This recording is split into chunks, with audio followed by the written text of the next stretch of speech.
Have you reached your 70s or 80s and still believe walking every day is the golden key to healthy aging? You might be surprised to learn that walking too much, especially without balance, might actually be holding you back.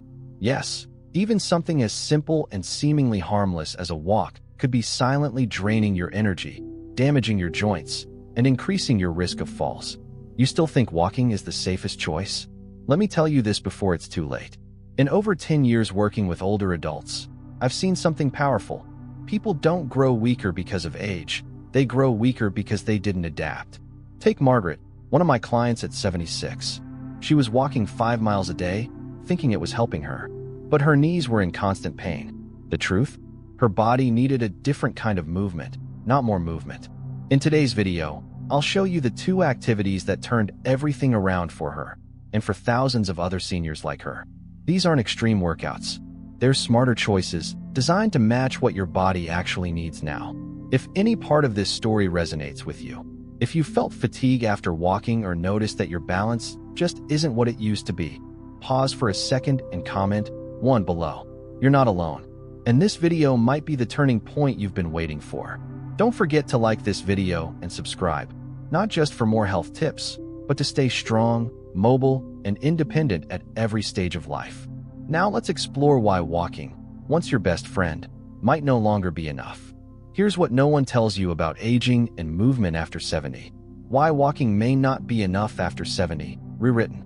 You still think walking is the safest choice for seniors over 70? Let me tell you this before it's too late. Walking has long been considered the go-to form of exercise for older adults, and for good reason. It's simple, free, and familiar. But what most people don't realize is that after 70, your body starts to change in ways that make too much walking not only less effective, but potentially harmful. One of the biggest challenges is joint degeneration. Over the years, cartilage, the soft tissue that cushions your knees, hips, and ankles, gradually wears down. And walking long distances on hard surfaces like concrete only speeds up this process. That's why many older adults experience persistent pain, swelling, or stiffness after walks they once enjoyed. Then there's sarcopenia, the natural loss of muscle mass that begins as early as your 50s and accelerates in your 70s. The less muscle you have, the more unstable your steps become. Suddenly, that steady gait you once had starts to feel wobbly. And when muscles weaken, your ability to protect your joints diminishes too. Fatigue is another hidden red flag. I've seen seniors who felt proud walking an hour each day, only to wonder why they felt utterly drained by afternoon. The truth is, your energy systems shift with age, and long walks can burn through reserves your body struggles to replenish. But perhaps most concerning of all is balance. Falls are the #1 cause of injury for seniors. And ironically, excessive walking without strength or flexibility training can make you more vulnerable. So if walking has been your only form of movement, it's time to rethink your routine. In the next section, we'll look at the first powerful alternative, a gentle, joint-friendly practice that might just change the way you age, from the comfort of your own chair. Chair yoga, gentle strength without the strain. What if I told you that one of the most powerful ways to stay strong and flexible after 70 doesn't even require standing up? No complicated poses, no expensive equipment, just a sturdy chair and a willingness to start. Chair yoga is a gentle, joint-friendly form of movement that I've personally seen transform the lives of seniors who once believed their active days were behind them. It's especially effective for those dealing with arthritis, limited mobility, or fear of falling. By staying seated or using the chair for support, you can safely improve flexibility, build strength in your legs, arms, and core, and even enhance posture and circulation, all without placing strain on your joints. One of my clients, Henry, 79, had stopped exercising entirely after a minor stroke. Chair yoga gave him a way back, not just physically, but emotionally. In just a few weeks, he felt stronger, more balanced, and, most importantly, hopeful again. With moves like gentle spinal twists, seated leg lifts, or the calming seated cat-cow stretch, this practice also activates the parasympathetic nervous system, calming the body and reducing anxiety. Breathing becomes easier. Muscles loosen. Stiffness melts away. You can begin with just 10 to 15 minutes a day in your living room. No pressure, no rush. If you've ever thought, I can't do yoga, This is your invitation to rethink what yoga can be. And if this sounds like something your body and mind have been quietly asking for, it's time to give yourself permission to begin. But we're not stopping here. In the next section, I'll introduce a second activity, one that rebuilds muscle, strengthens bones, and helps restore the kind of confidence you deserve to feel at any age. Strength training, build power at any age. If there's one thing I've learned after years of working with older adults, it's this: strength is not a number. It's not how heavy the weights are. It's your ability to rise from a chair without help, to carry groceries with confidence, to play with your grandchild without hesitation. And that kind of strength can be rebuilt, even after 70.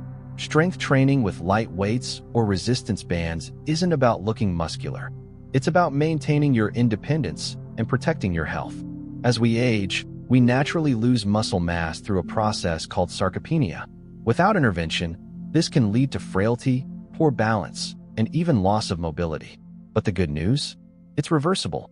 I've seen seniors in their late 70s regain strength in just a few weeks with consistent, low-impact training. Start with simple moves: bicep curls with light dumbbells, chair squats to strengthen your legs and hips, or seated leg extensions to support your knees. Resistance bands are another fantastic tool. They're gentle on joints, but incredibly effective at building functional strength. And the benefits go far beyond muscle. Strength training improves bone density, which is vital in preventing fractures. It boosts metabolism, supports better posture, and even helps stabilize blood sugar.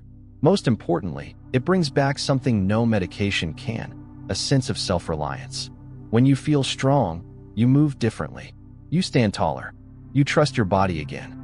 Try training just 2 or 3 times a week, allowing rest in between. You don't need a gym.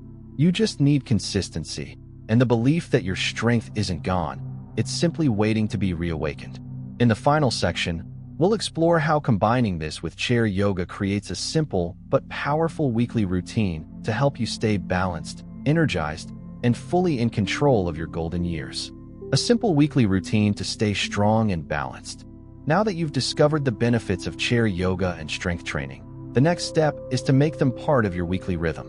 And no, this doesn't mean packing your days with exhausting sessions or forcing yourself into strict routines.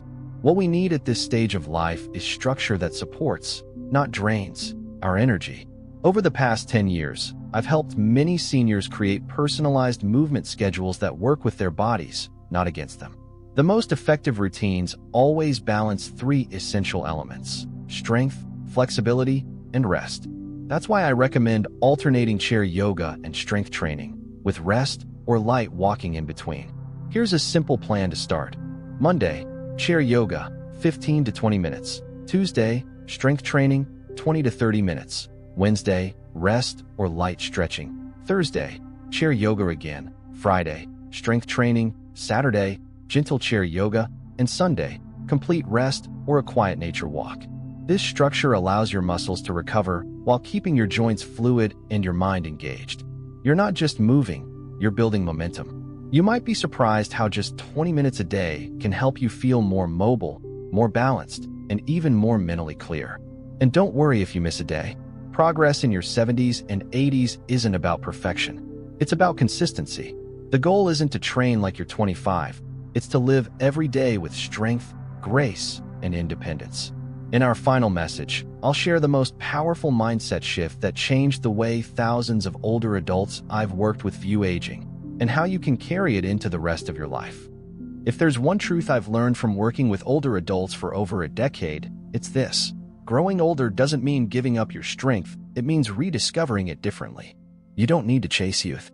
You need to protect your vitality, your confidence, and your ability to live life on your own terms. Whether you're 70, 75, or even 85, your body still responds to movement, to care, and to intention. The key is choosing the kind of movement that supports where you are now, not where you used to be. Chair yoga and strength training aren't just exercises. They're reminders. Reminders that you still have power, that your health still matters, and that you're never too old to grow stronger, calmer, and more in control of your body. I've seen people in their 80s regain the ability to lift themselves out of chairs, walk without fear, and sleep better, all by taking just 20 minutes a day to move with purpose. You don't need to be perfect. You don't need to do it all today. You just need to begin. And if this video gave you the nudge you've been waiting for, I invite you to take that first step. Like this video if it inspired you. Subscribe so we can continue walking this path together. And please, share your experience in the comments below. What's one thing you're going to try this week to take better care of your body? I'd love to hear from you. Because aging isn't the end of movement, it's the beginning of a wiser, more intentional journey toward lifelong strength and grace.